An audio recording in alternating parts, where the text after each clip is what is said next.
Salam, berjumpa kembali bersama saya Wong Ganteng sak donya. Mohon untuk tidak menyebutkan nama dan identitas dalam percakapan ini karena saya naikkan dalam konten YouTube. Bagaimana ini masih?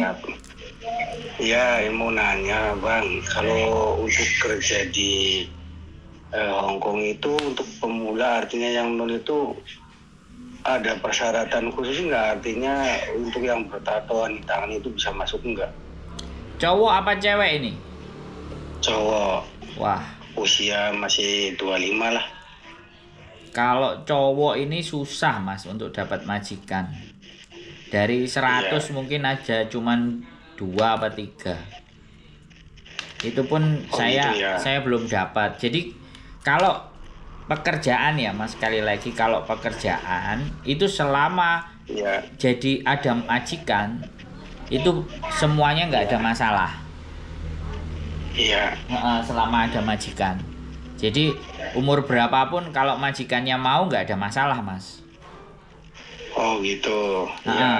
Saya kemarin ada sih cowok yang mau finish bulan depan dan dia nggak mau renew. Saya nggak ngerti, saya belum telepon alasannya apa. Dan kira-kira majikannya masih mau apa enggak, atau masnya sendiri, masnya yang itu yang cerita ke saya mau keluar apa enggak, saya belum follow up. Saya belum telepon, sibuk. Jadi kalau persyaratan di Hong Kong itu tidak ada masalah ketika ada majikan dulu. Yang pertama itu. Kalau nggak ada majikan, yang jelas pastinya kosongan. Kalau kosongan beresiko ketangkap, dipenjara, dan uripe tidak teratur karena melanggar peraturan administrasi. Karena izin tinggalnya kan turis, nggak bisa kerja. Iya. Begitu. Susah ya berarti ya. Ya sebenarnya tidak susah ya, tergantung amal dan ibadah. Iya, betul. Kalau kita itu rajin-rajin memohon dan meminta sambil berjuang dulu di Indonesia, ya sebenarnya kemungkinan itu bukan tidak ada. Ya ada, pasti ada. Nah, cuman kebetulan saya belum dapet. Nanti saya baru mau follow up temen yang katanya finish, dia mau nggak nambah lagi. Itu maunya majikan atau maunya dia? Kalau maunya dia berarti kan majikannya masih mau itu banyak yang mau. Kalau cowok. Iya di sini juga ya mau kalau ada kayak gitu sih. Jadi tinggal kualifikasi aja sebenarnya. Karena pekerjaan itu sebenarnya dibagi jadi 2 mas. Yang sektor rumah tangga dan sektor profesional. Nah, kalau sektor profesional kan pastinya ada ijazahnya, ada experience-nya, ada pengalamannya, misalnya kayak barista, chef, koki. Nah, itu kan ada. Itu baru. Itu pakai jalur pribadi boleh, tidak melalui agent. Tinggal datang, cari lowongan-lowongan, perusahaannya mau apa enggak. Mas? Kenapa? Cari lowongannya lewat mana lu ya? Sampean download aplikasi aja. Aplikasi kalau nggak salah namanya OpenRice. Nah, coba sampean telusuri di sana. Terus kemarin juga vacancy job Hong Kong. Aku kemarin ada tapi aku lupa nyatetnya. Jadi job-jobnya pokoknya sampean belajar bahasa Inggris lah. Konten di Google-nya kan job vacancy in Hong Kong. Vacancy, Nah, jadi job vacancy in Hong Kong. Jadi di searching, dicari-cari mana yang cocok, dicoba, dihubungi. Kan dunia sekarang kan kayak gitu. Iya. Soalnya saya bukan agent, saya juga bukan yang nyalurin, saya YouTuber. Tapi kalau ditanyain masalah, persoalan tentang bagaimana job di Hong Kong, itu ada. Kalau sampean jeli nonton konten saya itu ada. Konten saya yang menjelaskan tentang. Saya selalu ikut. Yang lama-lama. Saya ikut, makanya ada nomornya. Bukan yang lama-lamanya. Yang lama-lamanya, bukan yang baru. Yang lama-lama, yang saya bikin 2 tahun 3 tahun yang lalu itu ada. Itu perjalanan cari job saya di Hong Kong. Perjalanan pengalaman beberapa bulan, 23 bulan di Hong Kong. Serba-serbinya. Dipelajari aja itu sebenarnya bisa. Berarti kalau itu nanti proses sendiri itu ini segala sesuatunya nanti di sini ngatur sendiri ya? Ya, kalau yang tadi, yang profesional, yang mandiri. Ya, profesional. Nah, itu enak, itu lebih jelas kalau sampean bisa berhubungan, baik email, baik telepon, kalau dia juga mau sama sampean. Soalnya sebenarnya pekerjaan itu banyak. Sekali lagi saya bilang, di Hong Kong itu pekerjaan banyak. Tinggal persoalannya adalah legalitas. Legal, ya. apa ilegal. Nah itu persoalannya. Kalau masalah job aja orang Hong Kong udah males. Job yang kayak cuci piring, cleaning service, ngangkutin sampah. Itu job-job yang itu tidak diminati sama orang Hong Kong. Jadi rata-rata yang ngisi ya orang-orang dari Thailand itu Cina daratan, yang isi kadang-kadang anak dari Filipina yang notabene-nya jalurnya tidak lurus, jalurnya belok. Karena namanya pengusaha itu kan normally cari biaya semurah-murahnya. Iya, betul. Nah, tinggal bagaimana perjuangannya aja sih sebenarnya. Tapi saya tidak, sekali lagi saya disclaimer dulu, saya tidak hendak untuk menyarankan. Tapi saya sudah warning, resiko tanggung penumpang. Itu yang makanya banyak di TikTok atau di Facebook. Nanti jobnya visanya turis terus kita rubah, itu tidak ada. Rumus itu tidak ada. Jadi tetap turis. Iya. Kalau turis aja udah ya gitu ya. Tetap nggak bisa dirubah-rubah. Tapi bisa perpanjang di situ ya. Nah, itu tinggal kehebatan sampean dalam mempelajari Hongkongnya bagaimana. Gak bisa, dia ngasihnya 1 bulan. Makanya kenapa gitu ya. Kenapa cara saya yang saya sampaikan itu di metode yang terbaru adalah apply visa waiver Jepang. Jadi di saat kita udah dapat pekerjaan 1 bulan, udah mau selesai, keluarnya tidak di Makau, tidak ke Cina, langsung ke Jepang. Di Jepang ada nomor telepon temen, tak kasih tahu kalau ada job 2 minggu di sana, nanti balik lagi ke Hong Kong. Cari job-job puter-puter. Sekedar keluar dulu ya. Iya. Kalau keluarnya ke Makau, keluarnya ke Shenzhen, terus balik lagi. Nah, itu ada kecurigaan di imigrasi. Tapi kalau keluarnya luar biasa, ke Thailand, ke Vietnam, habis itu terus balik lagi. Nah, makanya kan begitu dapat pekerjaan ya jangan dihabis-habisin. Karena dalam masa perjuangan.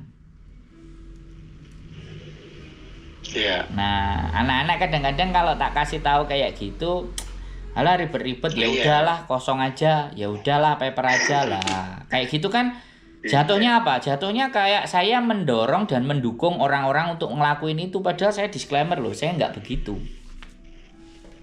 Iya. Gitu. Jadi selama bulan harus perhatiin dulu untuk istilahnya dalam artian langkah selanjutnya itu kan kita kan cari gitu ya, artinya cari aman, jadi keluar dulu, nanti tak mau masuk lagi gitu ya. Ya, jadi prihatin lah, ya, ngirit hemat. Mempertahankan statusnya masih hidup. Ya. Statusnya masih hidup. Secara dokumen tidak menyalahi peraturan. Tapi nggak banyak orang yang mau begitu. Orang-orang semuanya. Keluarnya itu berapa lama tuh, Mas Andro? Kalau saya dulu, makanya kalau sampean pastinya belum nonton konten saya yang lama-lama, tonton lagi konten yang lama. Iya. Udah saya jelasin semua. Iya. Jadi tinggal dipelajari aja. Kalau sampean bertanyanya seperti itu, saya pastikan sampean belum nonton. Tapi kalau sampean pertanyaannya portnya sebelah mana, terus bagaimana di port itu ngomongnya apa, nah itu berarti sampean udah nonton. Iya. Tapi kalau tanyanya masih nanti kalau koplongan ya saya menjelaskannya terlalu panjang. Kadang-kadang penjelasan panjang orang juga males. Jadi gini Mas, prinsipnya ya kalau menurut saya ya kan, sekali lagi ke Hong Kong itu kalau kita memang pakai jalur yang seperti itu, sampean harus ekstra banyak menahan. Artinya menahan untuk tidak ngeluarin banyak duit, menahan untuk tidak bereforia dalam artian wis mlebu seneng enggak. Terus yang kedua, bagaimana pandai-pandainya sampean itu mendapatkan link atau jalan. Karena yang menjadi masalah teman-teman ketika di Hong Kong itu, nah banyak cewek terus merasa laku ya kan. Terus PHP ya teman-teman di sana kan ya kita tahu sendiri bahwasannya ya jauh dari keluarga sedikit banyak, di online karo ketemu langsung ini kan beda. Jadi beda. Nah, di situ yang menyebabkan saya itu sebenarnya gak seneng gitu loh. Kalau ngasih jalan sama orang, ngasih potensi peluang sama orang itu nanti begitu dia masuk, dia mencederai teman-teman gitu. Paham kan sampean yang saya maksud? Iya, benar. Nah, ketika udah kayak gitu berarti kan saya secara tidak langsung sudah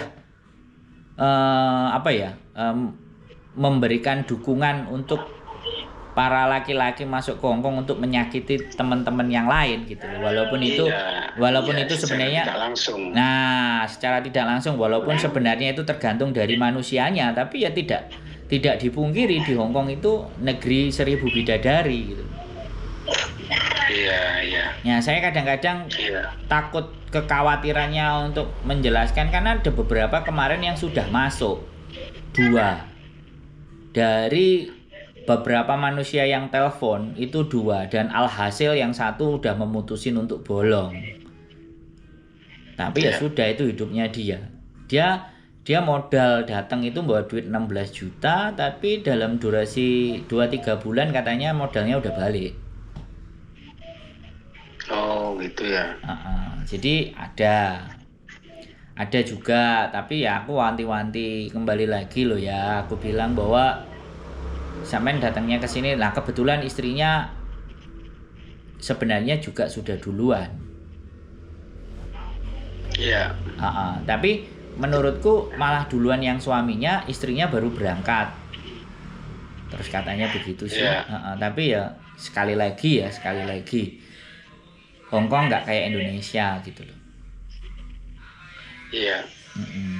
Ya beberapa bulan kemarin tuh ada yang nawarin katanya sini 10 juta nanti saya berangkatin ke sana. Saya kan nggak mau soalnya belum istilahnya belum tahu seluk-beluknya. Pas waktu itu kan saya kan telepon nih ke Mas Sandro wong paling ganteng ya. Siap. Karena kan nggak nyangkut. Jadi saya kan kehilangan saran dari mana nih saya ini harusnya nih. Tapi terpaksa saya putusin, nggak mau soalnya saya barangkali membahayakan diri saya kayak seperti yang tadi dikatakan itu, takutnya aku menyalahi legalitasnya gitu tuh. Jadi kalau saya daripada 10 dikasih mereka mending dibuat berangkat sendiri Mas Bro. Gimana? Daripada 10 dikasih sama mereka dan tidak jelas kan mending dibawa berangkat sendiri. Iya, justru itu saya tuh mau minta saran. Kebetulan mungkin teleponnya Mas Sandro ini sibuk, banyak yang telepon, nggak diangkat, nggak ini. Jadi saya tuh gimana nih, minta saran ke siapa? Kalau ke sini kan orang-orang kita kan nggak ada yang pengalaman. Kalau langsung dari Mas Sandro lagi itunya kan jelas lah kita kan sesuai dengan fakta yang di sana kayak gimana dan peraturan yang berlaku tuh pasti lebih paham gitu. Makanya saya tolak. Bagus itu Mas. Saya kalau sampai menolak ajakan tawaran-tawaran yang gitu aku senang karena benar-benar kasus-kasus penipuan job cowok itu banyak banget dan sebenarnya mereka juga tahu tapi mereka tutup mata karena begitu nyampe di sini mereka telepon minta tolong, aku bilang mau nggak bongkar sindikat karena orang yang jadi korbannya itu nyari lagi korban gitu loh. Nah itu kan mata rantai yang harusnya diputus. Iya. Mata rantai yang harus diputus, tapi ya karena dasar mereka berangkatnya juga dorongan dari pacarnya, dorongan dari istrinya, Iya. ya itu sudah di luar kendali kan. Iya.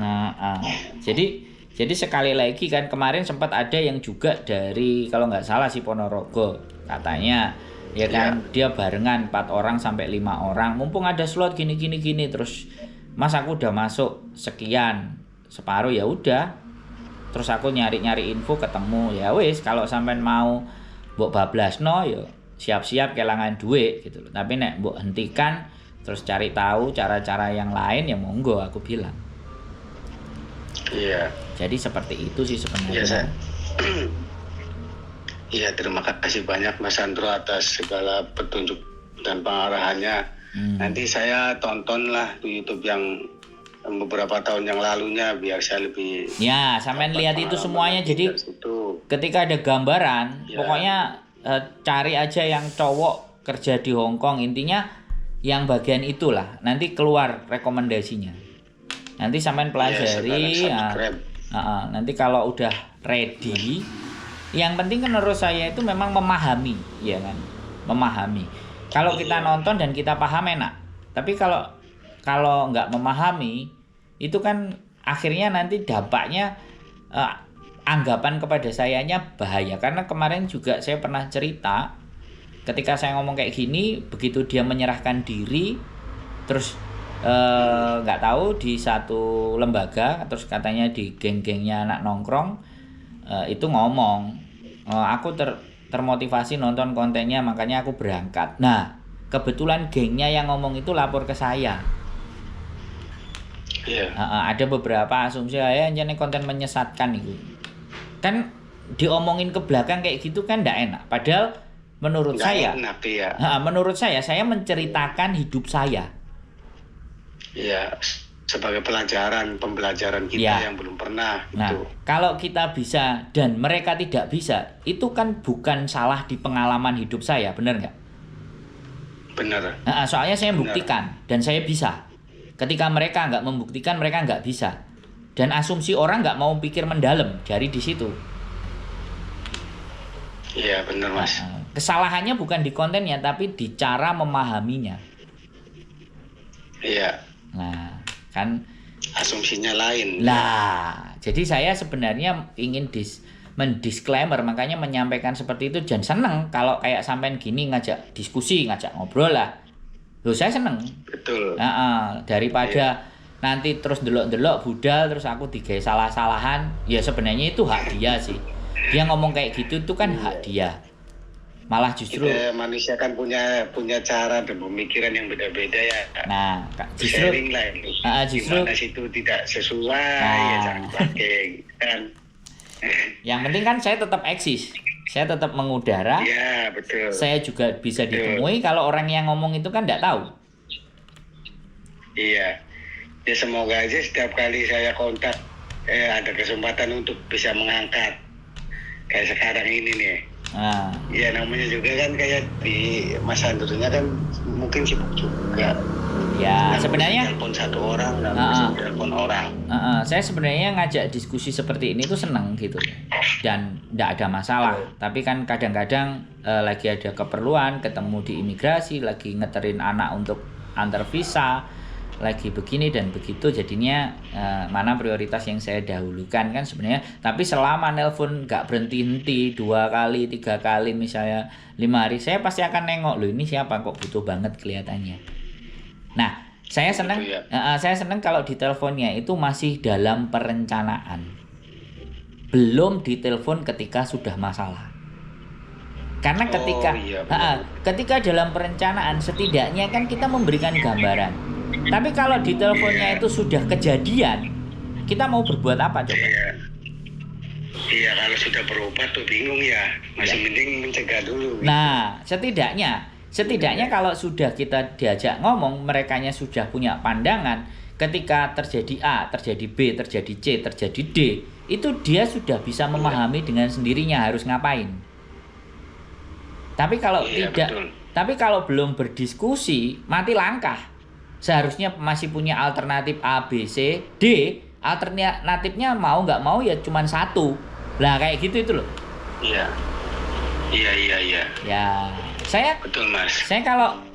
kalau sampai telepon kayak gini tuh mengingat diri saya di masa lalu, Mas. Iya. Jadi cari-cari info, Begini ya? cari-cari info nggak dapet.